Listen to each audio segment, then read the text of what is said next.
Let's take a look at some different methods for using the autofill. Now remember, the autofill handle is this little guy right here in the bottom right corner of a cell.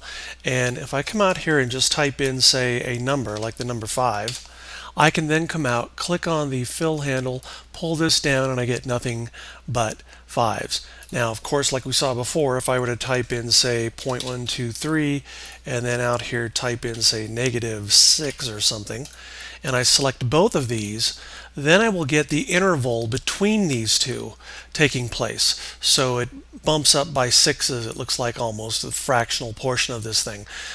You can also, if they're sitting here and you have them selected, you can click and drag them back. So simply put, you can go ahead and do intervals if you'd like.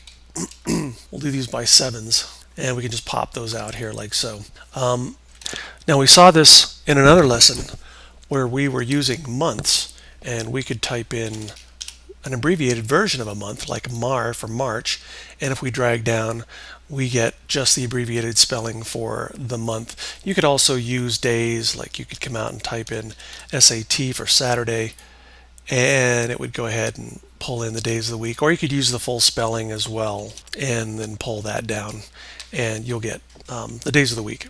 Same thing for quarters. You could just type in QTR1 and you would get QTR1, 2, 3, and 4, or you could spell it out as well.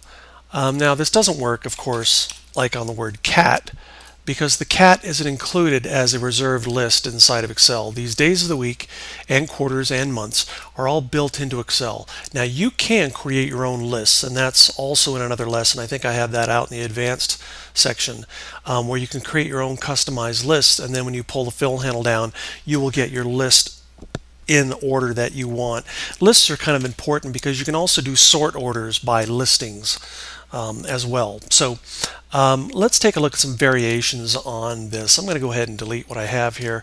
I'm going to come out and I'm going to type in Saturday here and then skip one cell, and I'll go ahead and type in Friday down below it.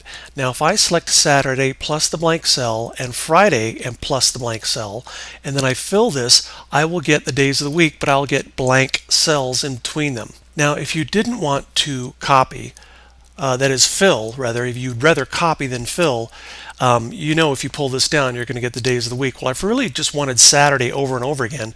I can do the same thing, but now I'll hold down the control key when I go ahead and click and drag, and you can see on my little plus sign here I get an additional plus sign above it, which tells me I'm holding down the control key, and I'll hold that down, drag down, and it just makes copies instead. You can also apply random words, and if you pull this down, in this case the word cat, you're just going to get cat over and over again. But if you were to say something like cat 1 and then down below say something like cat 5, when you selected both of these you would get the cat plus the interval between them. So kind of play around with this.